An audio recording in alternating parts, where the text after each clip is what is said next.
Wow, we got a really big crowd tonight. I haven't done public speaking in a while, but do not start the clock yet, by the way. Please do not. All right. Good evening, Stanford, GSB. How's everyone doing tonight? Oh, not gonna lie, that was way better than I expected it because Cal kept the axe last November, so thought you'd be a little bit saltier than that.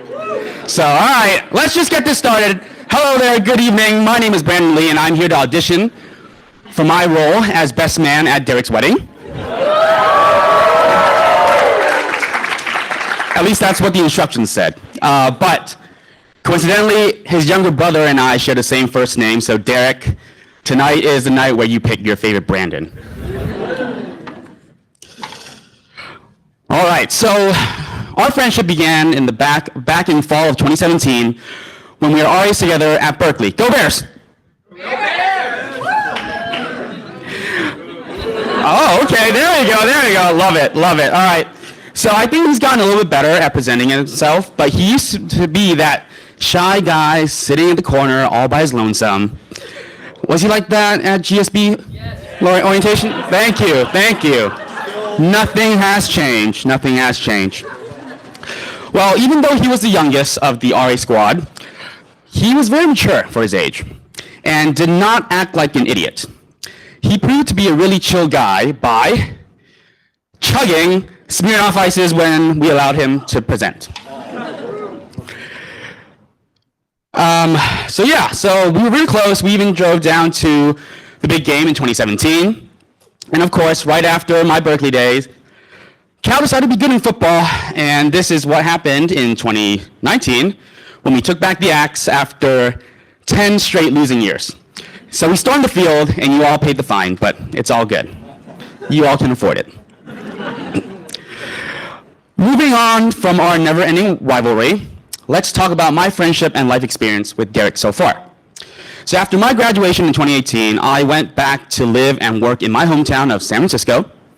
I would visit Derek every so often because it was barterable, unlike some university down in the South Bay. And fast forward to the fall of 2019, he graduated from Cal and was ready to take on the world. And we all know what happened in 2020. COVID happened, and Derek was back in Taiwan during the pandemic, but our RA crew had virtual happy hours, game nights, and more. I was even featured on his podcast, Chow Down Chow.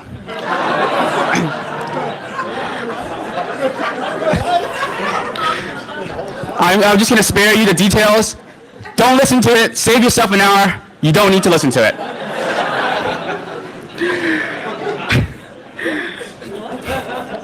I'll just leave it up there. I have a few more comments before moving on to the next slide. So take those descriptions while you can. So fast forward to 2021, when things seemed to be back to normal, Derek had to come back from Taiwan to San Francisco and start his career in consulting.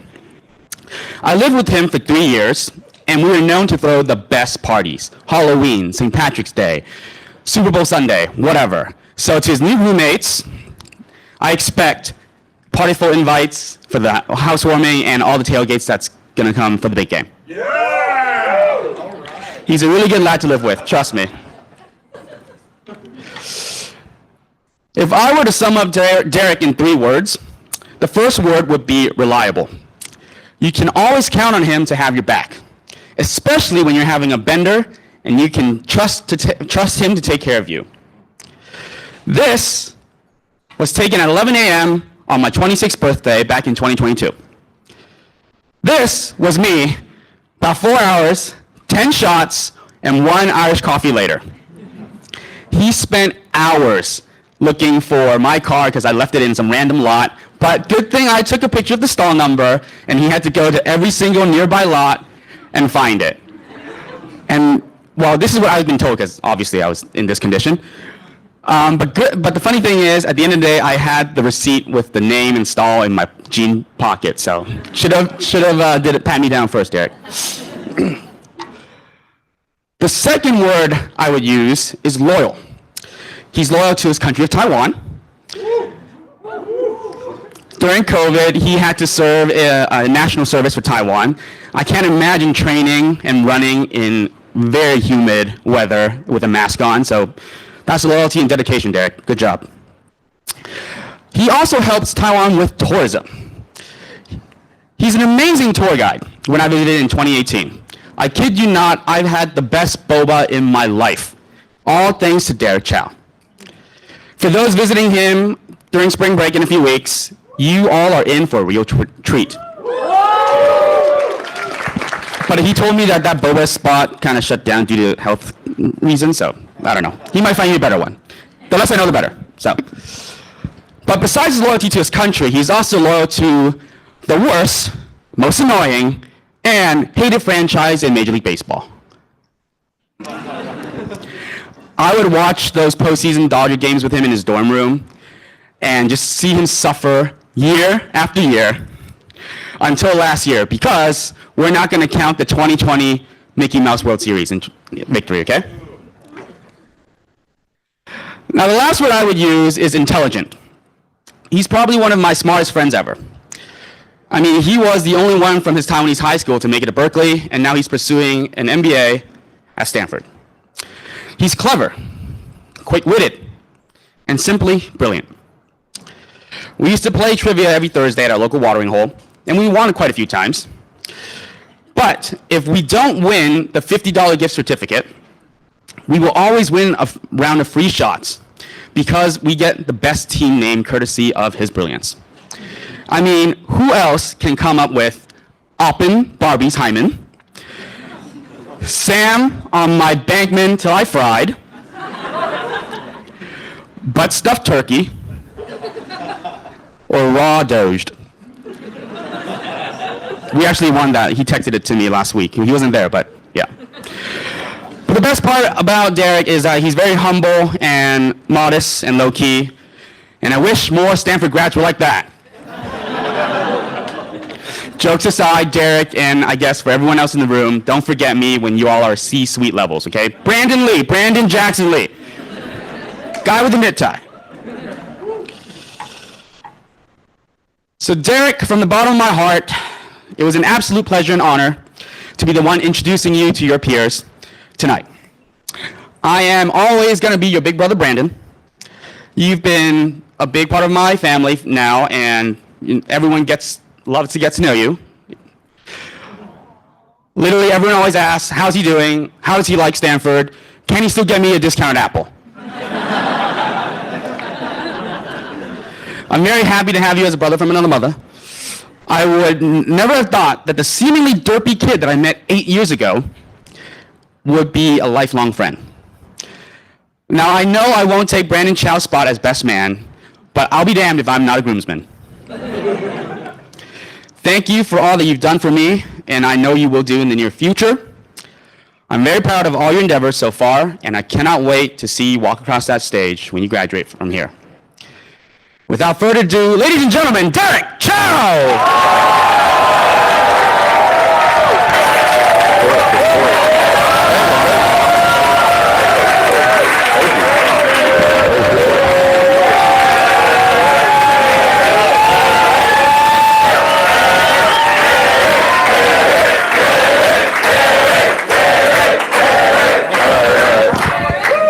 Can you guys hear me? Calm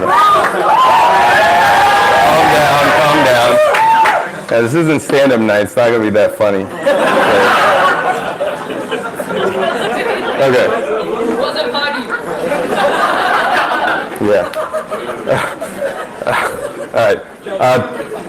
So thanks, Brandon, for the generous introduction and driving all the way from SF. I think the people in this room know very well how difficult that journey is to make, especially as someone who enjoys a drink or two, or 7. To my talk to Priyanka, I can't wait for your talk. It's really special to get to know you through this and working on our comedy sets together. So we're going to kill this like we killed that.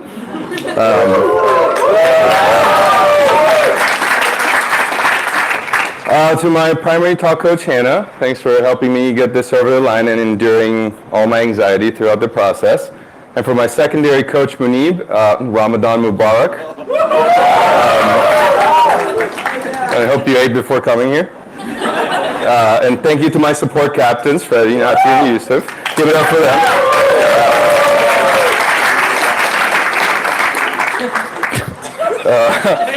So glad I have you all in my life.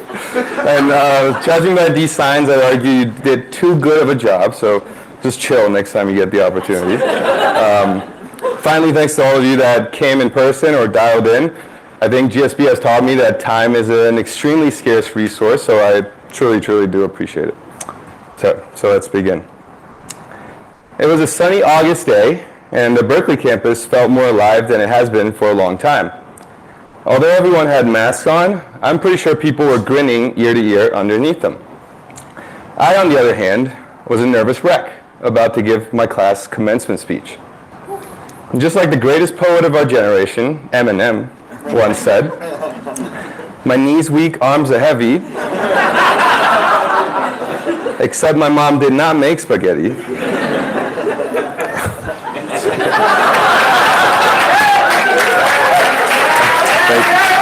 That took me a while. Yeah, I know. All right. Anxious and scared, I walked onto the podium. I looked hundreds of people in the eye, much like I'm doing right now, and all I could think about was, how the fuck did I get here? It was basically accident after accident.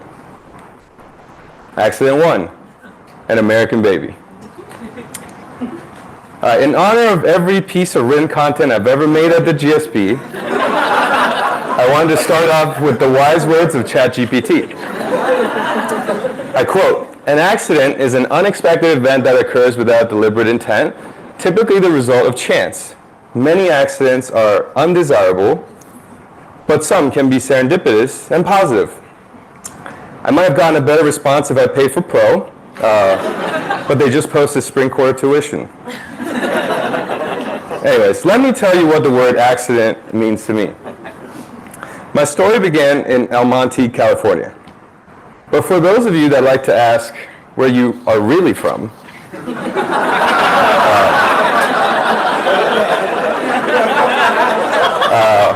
my family was from Taiwan, or China, depending on who you ask.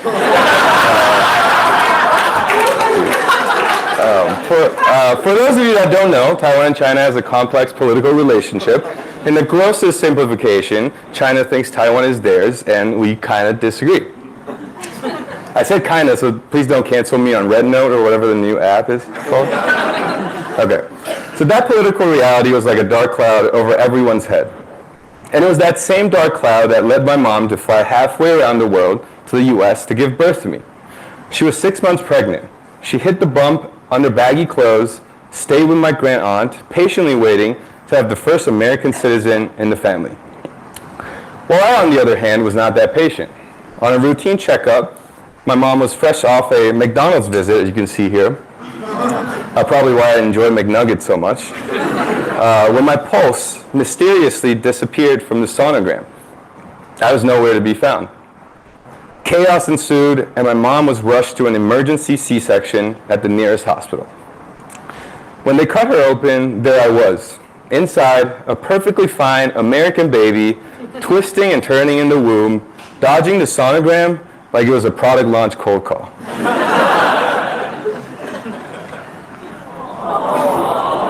Thankfully, El Monte was a predominantly Latino neighborhood, so it was not that hard to pick out the only Asian baby in the delivery room. Even how I was born was an accident. Accident 2, a pretty cute Taiwanese kid.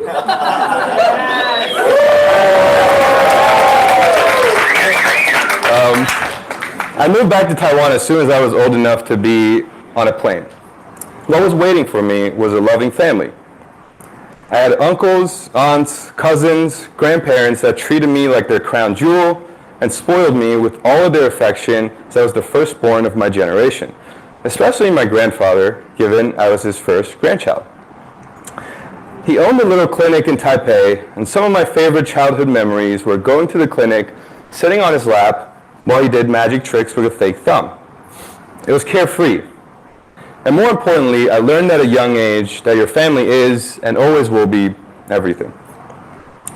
But that was until I was 5 years old, when my brother was born and had to take the spotlight away from me. However, you can take the spotlight away from me, but you can't keep me away from the spotlight. I attended a local kindergarten walking distance from our apartment. And it just so happened that one of my classmates' father was a director for music videos and commercials and was in need from time to time for a cute kid. And naturally, he couldn't say no to this.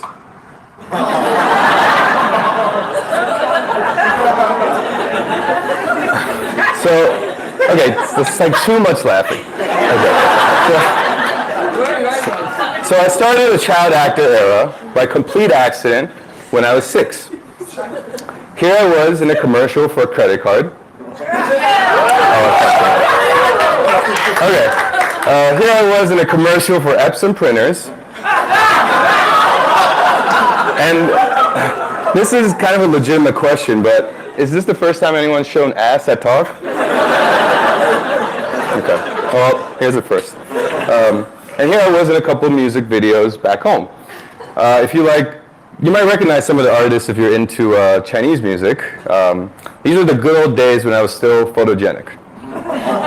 Anyways, without my talk devolving into a in memoriam reel, let me move on. So it wasn't just the glitz and the glamour. My time as a child actor had its lessons. Through the auditions and the all-nighters on location, I understood all the work that went into just seconds of screen time. Through the yelling and the screaming on set, I learned that the real world was nothing like my imagination, and there was an underlying ruthlessness that underpinned so much of the environment around me. Which is probably why Macaulay Culkin turned to drugs. But luckily, my era did not last that long, as the biggest takeaway came as I approached middle school. It was a few months since I've gotten a casting call. In an audition, my parents and I approached the director to ask more about where the roles are going. And I will never forget those words. He's just not what we need anymore. We need someone cuter. Yeah, you think internship rejections are bad. Try having someone tell you it's just your face. So perhaps a fantasy to begin with, my wishes of stardom came crashing down. However, this experience granted me a pivot. Being a child actor gave me a sense of uniqueness. It felt like I stood out. And I wasn't going back to being a commoner. Fuck that. So just like all of the talks before, I convinced myself that academics was how I could stay in the spotlight. That was also when I got these glasses. Okay. And unlike Chloe, I was actually quite good with the abacus. And I did... No, that's not a joke, too. There's an abacus on the trophy. I was really good at the abacus. Okay. All right, that's done.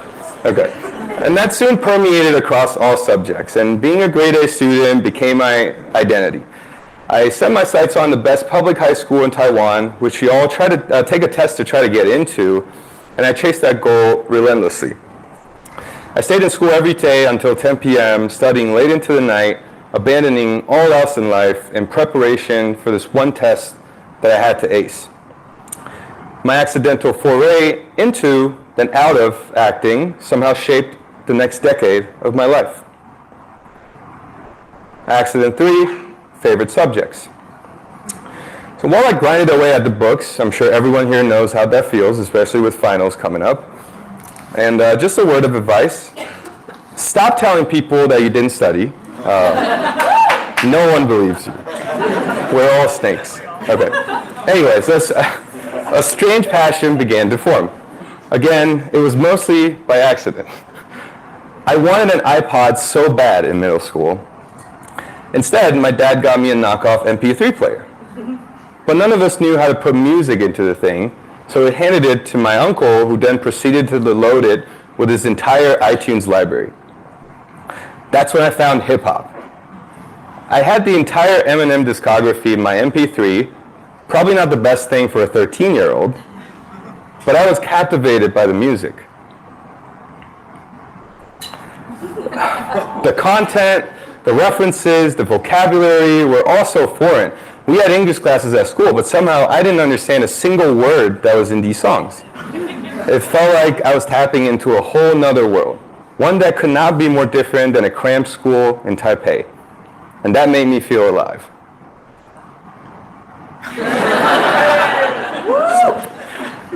From pure poetry like I murder a rhyme one word at a time, to bars like success is my only option, failure is not, every lyric pulled me in further to this fantasy world. The first physical album I owned was Enter the Wu-Tang 36 Chambers. Picture this, a 13-year-old kid bumping Cream in his living room in the 14th floor of an apartment building in Taipei, screaming cash rules everything around me at the top of his lungs. That was me. And listening was soon not enough, and I wrote and recorded my first mixtape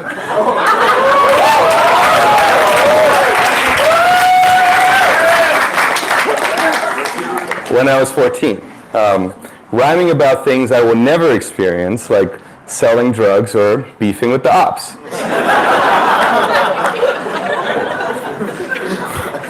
An unintended consequence of this obsession was my English ability. Every song I memorized, every rhyme I wrote, my English became better. And very soon, I no longer had to pay attention in class. English transformed into my favorite subject. Slowly but surely, the books I read, the TV shows I watched, the movies I saw, all came in English. And riding on the back of my dominance in the subject, I successfully aced the entrance exam and got into the best public high school on the island.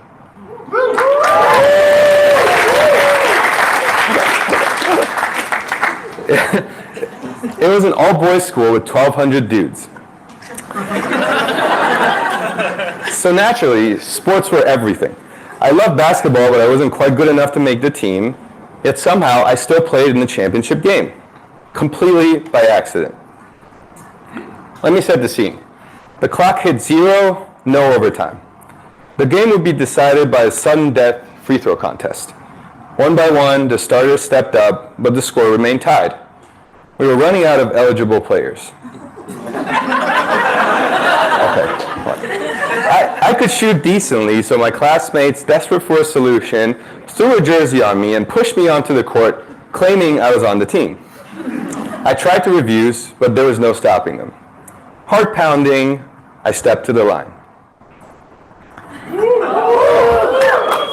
Took a deep breath, released a shot, and everything halted. In slow motion, the ball bounced around the rim once, twice, then swished.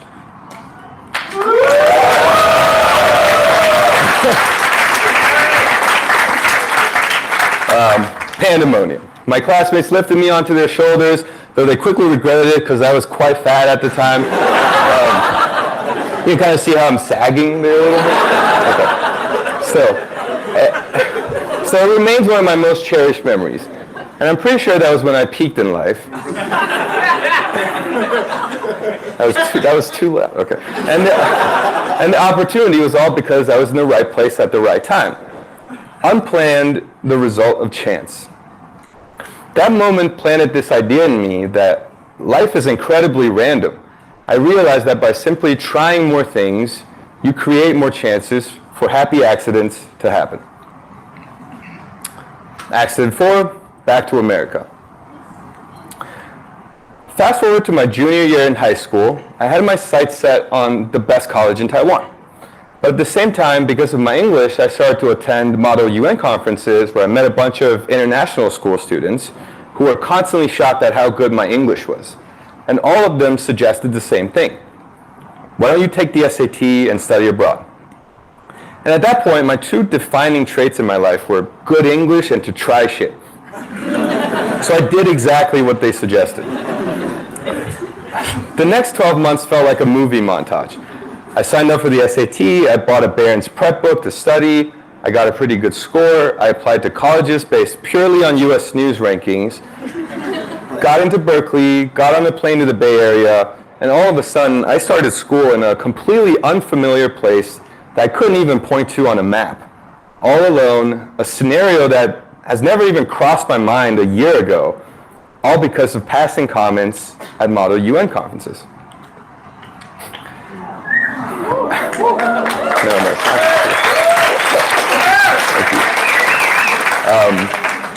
I was bright-eyed and naive. How hard can American college be? Looks pretty chill in the movies. But the transition was in reality very tough. I struggled academically and socially. Never taking a class in full English, assignments would take me double the time to write. To make matters worse, I couldn't relate to any of my classmates.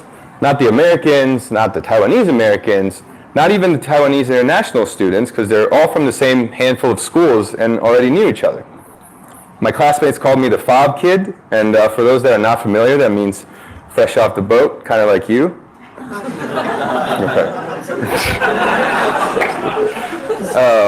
My roommates told people I was Korean for fun. I was rejected by every club I applied to. My grades were pretty shit. Damn, this is starting to sound like the GSB. Okay. But anyways, for the first time in my life, I started to question my journey. In fact, I still remember vividly the moment when doubt crept in. It was the first Thanksgiving break. Everyone went home besides me. I had nowhere to go. The dorm's empty and the dining halls were closed. So without options, I turned to a local pizza shop and I ordered one large pizza, which I then microwaved a slice for every meal. By the third day, you start to contemplate every life choice you made that led up to this incredibly sad moment. I remember thinking to myself, maybe I was wrong. Maybe trying new things, chasing accidents was not such a good idea after all. And that sentiment was only strengthened by the distance between my family and I, especially my brother. We're extremely close, and we did everything together. I left Taiwan when he was 13, during the most formative years of his life. And every break I came back home, he would become a whole nother person, physically and emotionally. Every time I stepped out of the terminal, I would hardly recognize him, and my heart would be flushed with regret about how I wasn't around to watch him grow up. Every teary goodbye at the gate, my mind would be filled with unanswered questions about whether my decisions were worth the pain. And for the rest of college, that doubt started to seep into everything I did. I slowly retreated to averting risk, following a carefully charted path, and tried my hardest to fit in. I leaned all the way into American culture. I learned about football, got pretty good at beer pong. In case any BPL team is looking for players, I'm available. Started going to frat parties. I developed an extremely American accent. I even recruited for consulting. It felt like a twin had grown out of me. An American Derek, a completely different person who just wanted to feel sure, to feel steady and feel like he belonged. And the more time I spent in the US, the more it felt like the Taiwan Derek who eagerly pursued the next accident was no longer there. Accident 5, the pandemic. I graduated early from my mandatory military service so that I could finish my service before starting my job, officially enlisting as an Army private on December 31st, 2019. Yeah, you heard it right, New Year's Eve. My first night in the barracks, I could hear the fireworks outside celebrating New Year's. And trust me, you have never been in a more depressing room with 80 people sleeping together. That is what I imagine touchy-feely retreat to be like. Look at me. Tell me you are not trembling in fear when you see this squad coming at you. Perhaps slightly more intimidating if you're at the Math Olympiad or something. Okay. And just in case you live somewhere without the internet around that time period, like Priyanka did in Tanzania when she's trying to get out of a Zoom call, I think we can all recall what accident happened in early 2020. COVID. It was a crazy and surreal time. Everything was locked down. All sorts of measures were implemented to stop the spread. We were required to wear masks during drills, yet there was a mask shortage. so everyone's masks were black on the inside without a choice but to keep wearing them. We also had to sleep staggered to stop people coughing on each other, so my head was constantly next to 2 pairs of feet. A nightmare for me, but a dream to some people here.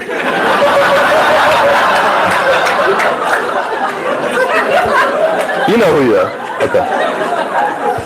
But strangely, it was the most at peace I've ever been. I was stripped of all distractions. I had no responsibilities, no phones, no status, no substances, nothing but unadulterated time to think. Each day that went by was another day spent reflecting. Every day I had to clean my rifle, and no, that was not a euphemism.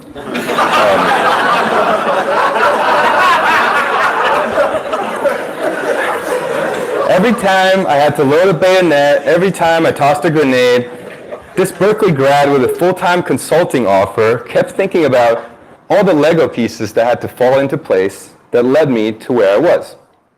And I'm not sure what exactly it was about the military. Perhaps the extreme routine or the deprivation of opportunities, but slowly and surely I felt Taiwan Derek taking over. Every day looked exactly like the last, and that triggered something inside of me. I regained a sense of adventure, the inclination to say, fuck it, and just try, the anticipation for the next accident. That was when, during a break from camp, I received an email. One that if it was sent a day later, I would not have seen and probably would have missed the deadline. Apply to be commencement speaker for class of 2020. An epic internal dialogue ensued. What makes you think an international student with shit GPA would be the right person for the job? People don't even know you, American Derek said. But who else just so happened to be in the Army with nothing to do but write a speech? You should give it a shot. Who cares? Taiwan Derek responded. Finally, my mom broke the tie with a simple reminder. This sounds like something you would try. So I applied, and I spent the next months writing, rewriting, rewriting my speech on a notebook the size of a Post-it note that I kept in my satchel, giddy with the excitement at the prospect of delivering my thoughts in front of my class. Taiwan Derek, or should I say, the original Derek, was back.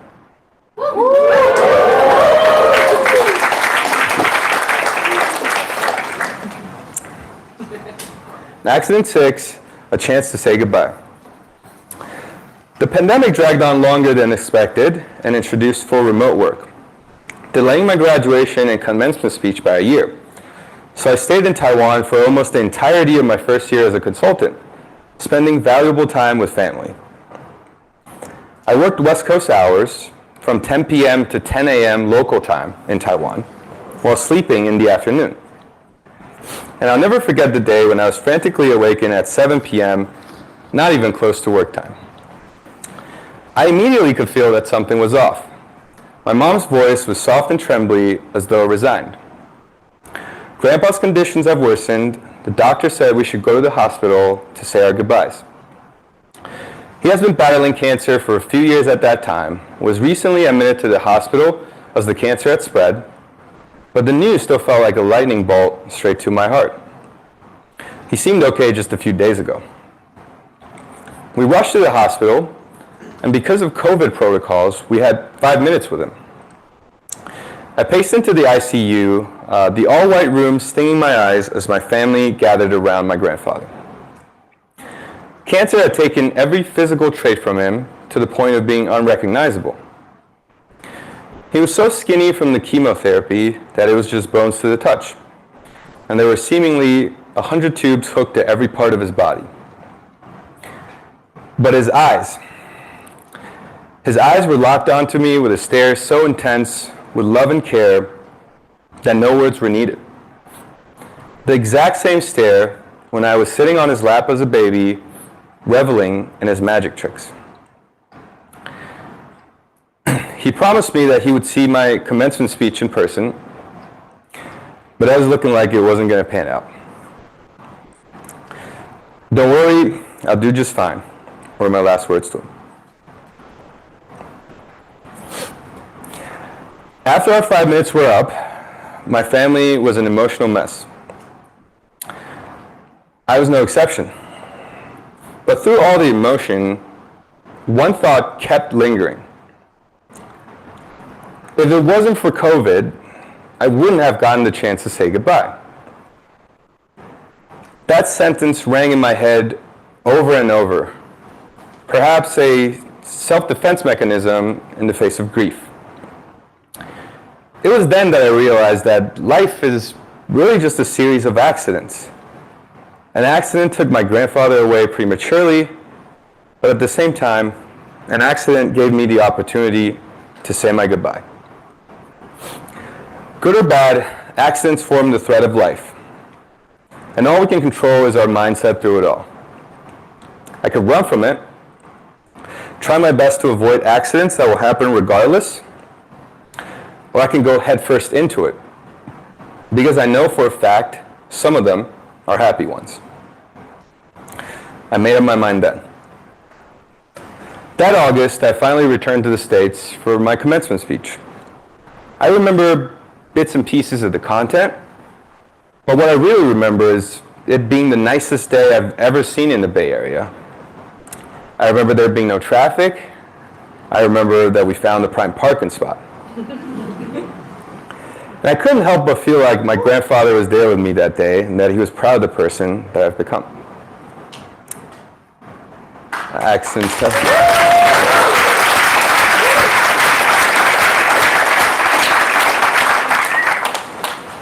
Accident 7, the next one.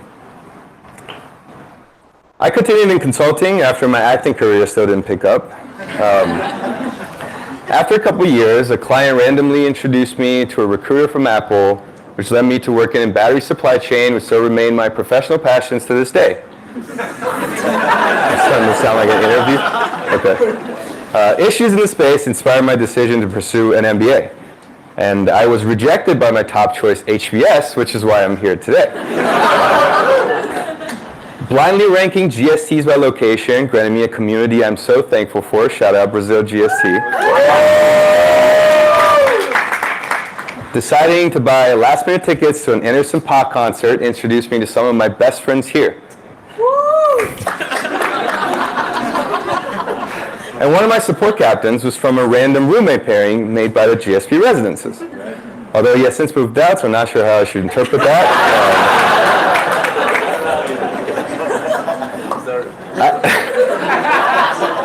I even applied to talk on the last hour of the lottery after alcohol gave me the courage.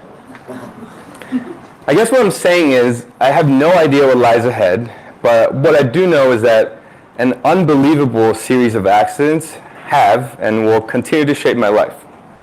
And in this extremely competitive and stressful environment, I think we would all be better off to keep that in mind. If you think about it, so much of how we got here is random. You never know which door will shut and which will open. There's no way to figure out which opportunities would be spoiled or golden. So I'm not going to waste my energy trying to avoid them.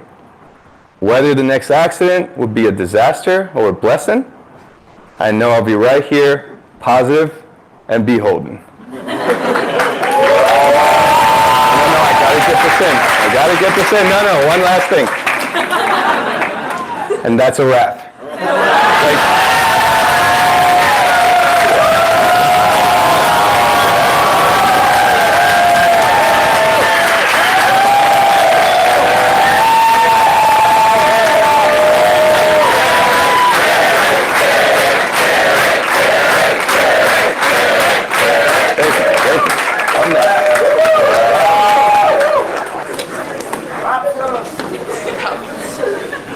Okay, questions? All right, 3 questions. Make them count. Come on. David. In the army barracks in Taiwan, what keeps you up at night? Aside for the smelly feet right next to you. Oh, a lot. Lack of girls. I've been. The fact that you had to shower with dudes every day. Yeah, there's a lot. And everyone's like smelled. The whole room were like 80 people. Everything smelled really bad. Yeah, so. Yes, sir. You consider yourself an ambitious person? I'm wondering, like, a lot of these accidents feel like it's actually your inner drive that you're not acknowledging. I think I've just kind of internalized the fact that, like, trying stuff just puts me in places that I, never could have imagined. So I just make that, like, I try to make that my motto, and I just try to do whatever I haven't done, or like try anything I can. So maybe that's ambition, but it's more so just like dumb luck, I think. This is hard. June. Can you please rap at next Stanford? No. First of all, English is not my first language. I'm not from around here, so I don't have to do it in English. No, I'm not gonna rap, guys. Those days are done. No, I just did it. Okay, in case you can't tell, the last paragraph was a rap. So the fact that you can't tell worries me. And so no, I'm not gonna do it again. Thank you guys so much.